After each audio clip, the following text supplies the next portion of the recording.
Hi everyone, it's Margaret here with 60 and Me. Hope you're doing well today. I would love to chat with you today about retirement. Now, many of you would question even the use of that word anymore. What is this thing called retirement that you're talking about?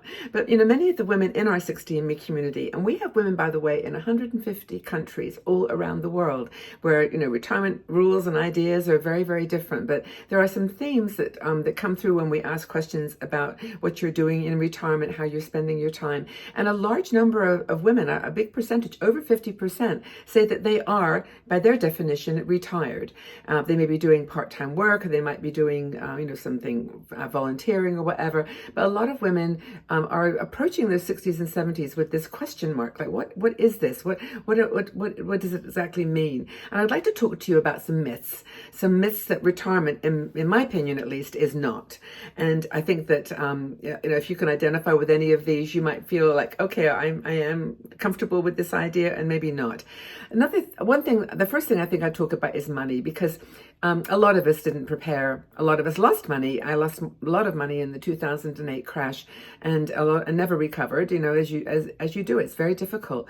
But and a lot of people are dealing with financial crises almost, given the current inflation situations. But there's a myth, I think, that you need a huge saving to retire happily. That unless you can have millions in the bank, you're not going to be happy in retirement. And I think that that's not true, because I am a good example. I think that you change your lifestyle, you change your not your values, you change the way that you spend your money, the way that you invest. You just have a different you emerge as a different person. The things that you may have thought about buying without any thought when you were working become either optional or just like, do I really need that anymore? And you adapt your lifestyle to retirement. If you are forced to retire, if your job goes away, or you just don't want to work in that routine anymore. You don't need a ton of savings. Now, you need some money, and so you do need to have some income that you can count on. But I'm not saying living on Social Security is possible. I think it would have to be supplemented with something. But it's not like you have to have millions. Maybe there'll be some pushback on this one. Another myth that I think we think about is that you stop being useful, or when you're in retirement, you're just doing things that are for fun, or they're just kind of filling the time or the spaces, and that you don't need to sort of be productive. You just need to get up and go about your day. But it's not true. I think that the myth is not true that you just stop being useful. I think women in their 60s and 70s are very useful, in the sense that we've got so much to share, so much perspective and experience, that I think it's really, really important. So I think that being productive has nothing to do with retirement. You can be helpful, useful in turbulent times, just as we are today.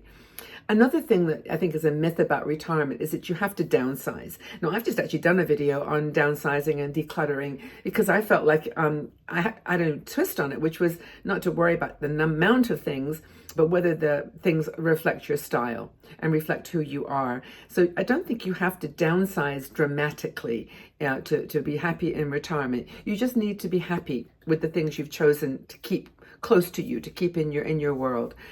Another thing about retirement is that a myth is it has to be the end of your career. Now, if you have spent 40 years in the workplace doing something, a lot of teachers, a lot of nurses, a lot of social workers, therapists in our community, because we were following trends, back in the 60s and 70s, that were opportunities, career opportunities for women. But I think that we have a lot to offer beyond retirement with those skills. Now, if you want to monetize some of that, you can start a blog. You can start, you can earn some money from YouTube. You can actually, go and as a consultant. You could actually take on part-time consultancy work. If you, for example, have spent 30, 40 years doing something in the workplace, you're probably pretty good at it. And I think that when you get to that point, you can share in different ways. The myth 5, which is, goes along with that, I'm retired, it's too late to start anything new. I'm too old to ... And the I'm too old to ... is the biggest myth of all, because we have got 20, 30 years left to do whatever we want in our 60s. And that's really something we mustn't forget. That we have got plenty of opportunity to start over from ground zero. You can start from absolutely zero and find something new to make you happy and to be expressive of a changing you. You might have changed. You may have changed your, who you are and how you approach things in your 60s and 70s. Another one is that, you can start a business. You can do your crafts as a hobby. There's so many myths that, I think are holding you back that are just not real.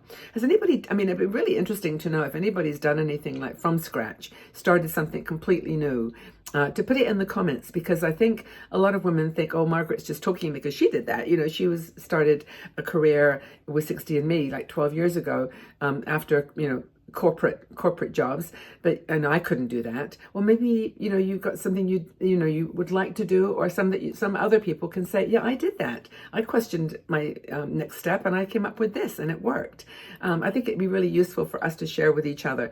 So it's basically, you can find purposes, you can start new businesses, you can travel, and I think the importance really that I highlighted in separate videos is keeping in touch with people. Like not associating your work that you did in retirement with the and the connections that you made in that world with what you are dealing with in as you get older. Because if you're not connecting with workmates, sitting on the table. I remember, by the way, I used to always love working in a place where there's a big table. I can think of a couple of examples, and where you'd be sitting there, just chatting with the person next to you, or, hey, Bob, Bill. And I remember at Siemens, I worked at Siemens, and we were opening a building, and it was this amazing building called the Crystal in London. And we were working as a team. We were a team. And there were like 12 of us, marketing, sales, whatever, operations, events, all around one big table in the building as it was being built around us.